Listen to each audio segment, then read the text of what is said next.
Good evening. Tonight we're reading Emma by Jane Austen. Chapter 13. There could hardly be a happier creature in the world than Mrs. John Knightley in this short visit to Hartfield, going about every morning among her old acquaintances with her 5 children, and talking over what she had done every evening with her father and sister. She had nothing to wish otherwise, but that the days did not pass so swiftly. It was a delightful visit, perfect in being much too short. In general, their evenings were less engaged with friends than their mornings, but one complete dinner engagement, and out of the house too, there was no avoiding. Though at Christmas, Mr. Weston would take no denial. They must all dine at Randall's one day. Even Mr. Woodhouse was persuaded to think it a possible thing in preference to a division of the party.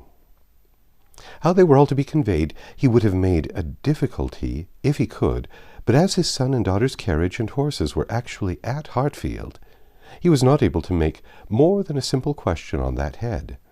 It hardly amounted to a doubt, nor did it occupy Emma long to convince him that they might, in one of the carriages, find room for Harriet also. Harriet, Mr. Elton, and Mr. Knightley, their own especial set, were the only persons invited to meet them. The hours were to be early as well as the numbers few, Mr. Woodhouse's habits and inclinations being consulted in everything. The evening before this great event, for it was a very great event that Mr. Woodhouse should dine out on the 24th of December, had been spent by Harriet at Hartfield, and she had gone home so much indisposed with the cold that, but for her own earnest wish of being nursed by Mrs. Goddard, Emma could not have allowed her to leave the house. Emma called on her the next day and found her doom already signed with regard to Randall's. She was very feverish and had a bad sore throat.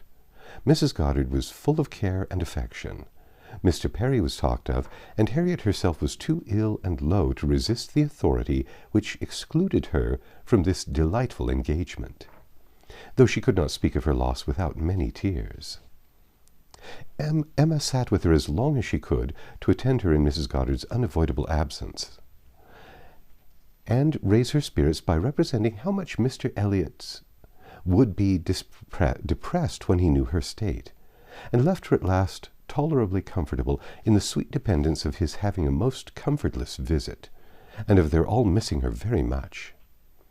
She had not advanced many yards from Mrs. Goddard's door when she was met by Mr. Elton himself, evidently coming towards it, and as they walked on slowly together in conversation about the invalid, of whom he, on the rumour of considerable illness, had been going to inquire, that he might carry some report of her to Hartfield, they were overtaken by Mr. John Knightley, returning from the daily visit to Donwell with his 2 eldest boys, whose healthy, glowing faces showed all the benefit of a country run, and seemed to ensure a quick dispatch of the roast mutton and rice pudding they were hastening home for.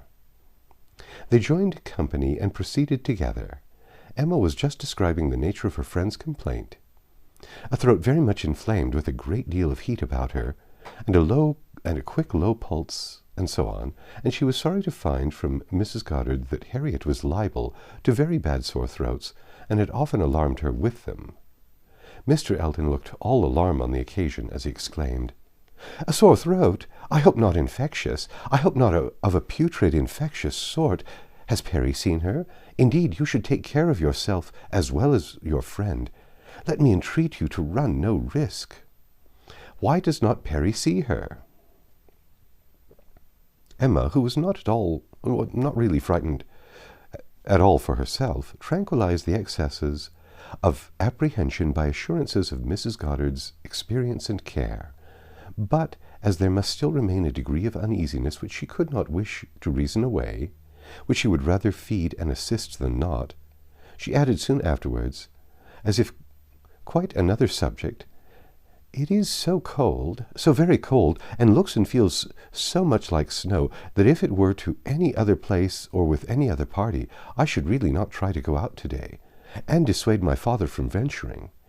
But as he has made up his mind and does not seem to feel the cold himself, I do not like to interfere, as I know it would be so great a disappointment to Mr. and Mrs. Weston. But upon my word, Mr. Elton, in your case, I should certainly excuse myself. You appear to me a little hoarse already, and when you consider what demand of voice and what fatigues tomorrow will bring, I think it would be no more than common prudence to stay home and take care of yourself tonight." Mr. Elton looked as if he did not very well know what answer to make, which was exactly the case.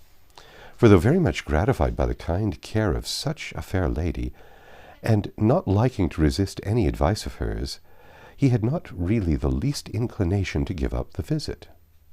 But Emma, too eager and busy in her own previous conceptions and views to hear him impartially, or see him with clear vision, was very well satisfied with his muttering acknowledgment of its being very cold, certainly very cold, and walked on, rejoicing in having extricated him from Randalls, and securing him the power of sending to inquire after Harriet every hour of the evening. "You do quite right," said she. "We will make your apologies to Mr. and Mrs. Weston." But hardly had she so spoken when she found her brother was civilly offering a seat in his carriage, if the weather were Mr. Elton's only objection, and Mr. Elton actually accepting the offer with as much prompt satisfaction. It was a done thing. Mr. Elton was to go, and never had his broad, handsome face expressed more pleasure than at this moment. Never had his smile been stronger, nor his eyes more exulting, than when he next looked at her. "Well," she said to herself, "this is most strange. After I had got him off so well, to choose to go into company and leave Harriet ill behind. Most strange indeed. But there is, I believe, in many men, especially single men, such an inclination, such a passion for dining out. A dinner engagement is so high in the class of their pleasures, their employments, their dignities, almost their duties, that everything gives way to it, and this must be the case with Mr. Elton. A most valuable, amiable, pleasing young man undoubtedly, and very much in love with Harriet, but still he cannot refuse an invitation. He must dine out whenever he is asked. What a strange thing love is! He can see ready wit in Harriet, but will not dine alone for her." Soon afterwards Mr. Elton quitted them, and she could not but do him the justice of feeling that there was a great deal of sentiment in his manner of naming Harriet at parting. In the tone of his voice, while assuring her that he should call at Mrs. Goddard's for news of her fair friend, the last thing before he prepared for the happiness of meeting her again, when he hoped to be able to give a better report, and he sighed and smiled himself off in a way that left the balance of approbation much in his favor. After a few minutes of entire silence between them, John Knightley began with, "I never in my life saw a man more intent on being agreeable than Mr. Elton. It is downright labor to him when ladies are concerned. With men he can be rational and unaffected, but when he has ladies to please, every feature works." "Mr. Elton's manners are not perfect," replied Emma, "but where there is a wish to please, one ought to overlook. And one does overlook a great deal. Where a man does his best with only modest powers, he will have the advantage over negligent superiority. There is such perfect good temper and good will in Mr. Elton as one cannot but value." "Yes," said Mr. John Knightley presently, with some slyness.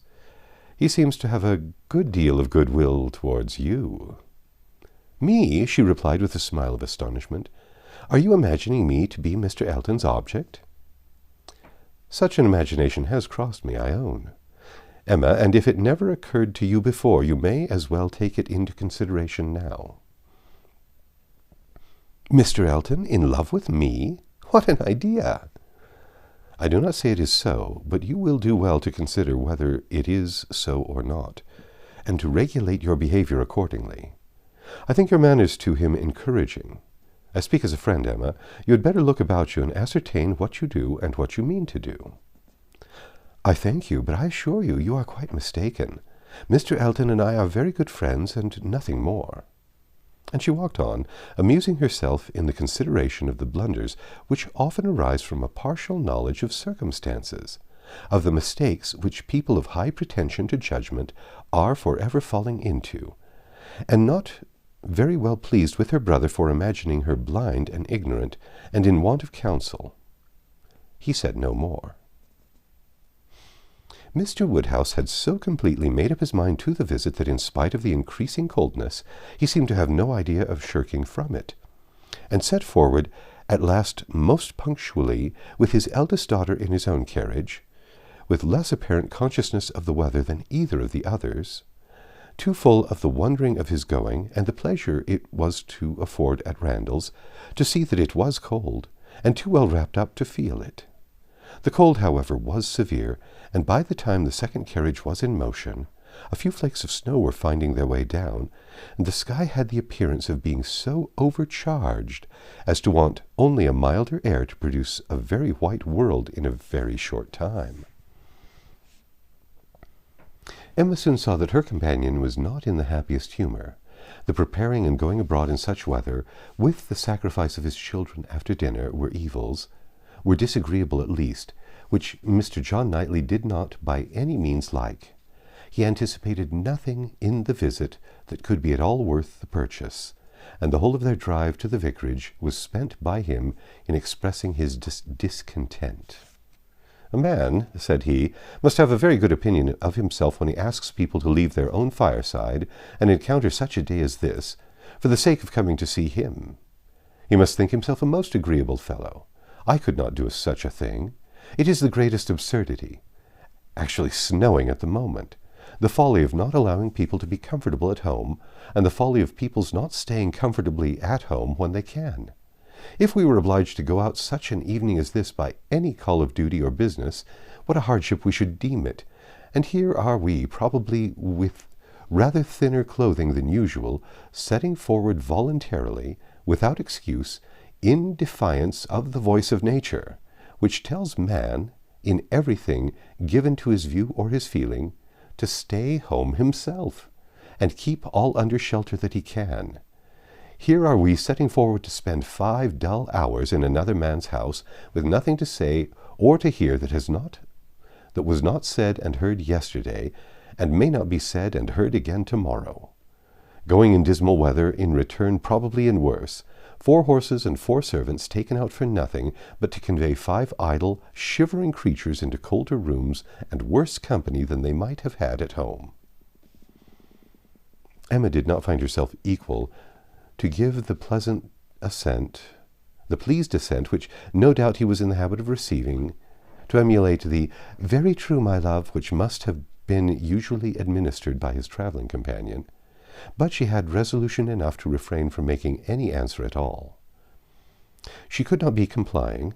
She dreaded being quarrelsome. Her heroism reached only to silence. She allowed him to talk, and arranged the glasses and wrapped herself up, without opening her lips. They arrived, the carriage turned, the step was let down, and Mr. Elton, spruce, black, and smiling, was with them instantly. Emma thought with pleasure of some change of subject. Mr. Elton was all obligation and cheerfulness.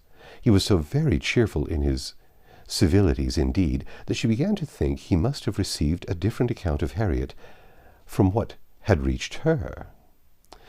She had sent while dressing, and the answer had been much the same, not better.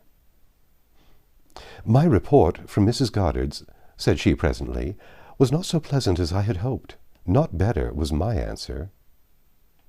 His face lengthened immediately, and his voice was the voice of sentiment as he answered, "Oh, no, I am grieved to find— I was on the point of telling you that when I called at Mrs. Goddard's door, which I did the very last thing before I returned to dress, I was told that Miss Smith was not better, by no means better, rather worse, very much grieved and concerned.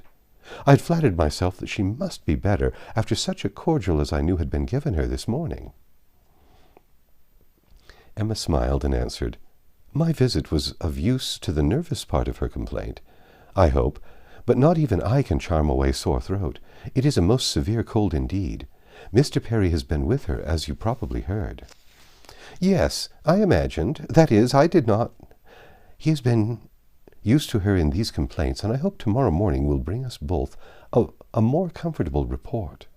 But it is impossible not to feel uneasiness. Such a sad loss to our party today." "Dreadful! Exactly so, indeed. She will be missed every moment." This was very proper. The sigh which accompanied it was really estimable, but it should have lasted longer. Emma was rather in dismay when only half a minute afterwards he began to speak of other things, and in a voice of the greatest alacrity and enjoyment. "What an excellent device," said he. "The use of a sheepskin for carriages. How very comfortable they make it. Impossible to feel cold with such precautions. The contrivances of modern days, indeed, have rendered a gentleman's carriage perfectly complete. One is so fenced and guarded from the weather that not a breath of air can find its way unpermitted. Weather becomes absolutely of no consequence. It is a very cold afternoon, but here in this carriage we know nothing of the matter. Ha! Snows a little, I see." "Yes," said John Knightley, "and I think we shall have a good deal of it." "Christmas weather," observed Mr. Elton, "quite seasonable, and extremely fortunate we may think ourselves that it did not begin yesterday and prevent this day's party, which it might very possibly have done, for Mr. Woodhouse would hardly have ventured had there been much snow on the ground. But now it is of no consequence. This is quite the season, indeed, for friendly meetings. At Christmas everybody invites their friends about them, and people think little of even the worst weather. I was snowed up at a friend's house once for a week. Nothing could be pleasanter. I went for only one night, and could not get away till that very day se'nnight." Mr. John Knightley looked as if he did not comprehend the pleasure, but he said only coolly, "I cannot wish to be snowed up a week at Randall's." At another time Emma might have been amused, but she was too much astonished now at Mr. Elton's spirit for other feelings. Harriet seemed quite forgotten in the expectation of a pleasant party. "We are sure of excellent fires," continued he, "and everything in the greatest comfort. Charming people, Mr. and Mrs. Weston. Mrs. Weston, indeed, is much beyond praise, and he is exactly what one values, so hospitable, so fond of society. It will be a small party, but where small parties are select, they are, perhaps, the most agreeable of any. Mr. Weston's dining-room does not accommodate more than 10 comfortably, and for my part, I would rather, under such circumstances, fall short by 2 than exceed by 2. I think you will agree with me," turning with a soft air to Emma. "I think I shall certainly have your approbation, though Mr. Knightley, perhaps, from being used to large parties of London, may not quite enter into our feelings." "I know nothing of the large parties of London, sir. I never dine with anybody." "Indeed?" in a tone of wonder and pity. "I had no idea that the law had been so great a slavery. Well, sir, the time must come when you will be paid for all this, when you will have little labor and great enjoyment." "My first enjoyment," replied John Knightley, as they passed through the sweep gate, "will be to find myself safe at Hartfield again." That's the end of chapter 13. Come back tomorrow and we'll read chapter 14.